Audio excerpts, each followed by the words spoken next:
بسم اللہ الرحمن الرحیم۔ السلام علیکم ورحمۃ اللہ۔ شیطان کی سب سے بڑی کمزوری کیا ہے؟ ایک بار رسول اکرم صلی اللہ علیہ وآلہ وسلم نے شیطان کو دیکھا جو بہت کمزور اور لاغر نظر آ رہا تھا۔ آپ صلی اللہ علیہ وآلہ وسلم نے اس سے پوچھا، تیرا یہ حال کیوں ہو گیا ہے؟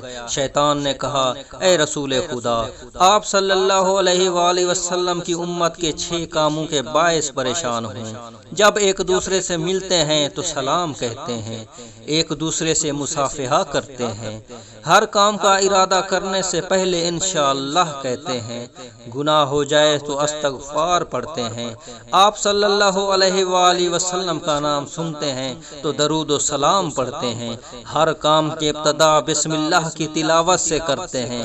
تو آئیے آج سے انشاءاللہ ہم بھی شیطان کو کمزور کرتے ہیں، تو آئیے آج سے انشاءاللہ ہم بھی شیطان کو کمزور کرتے ہیں۔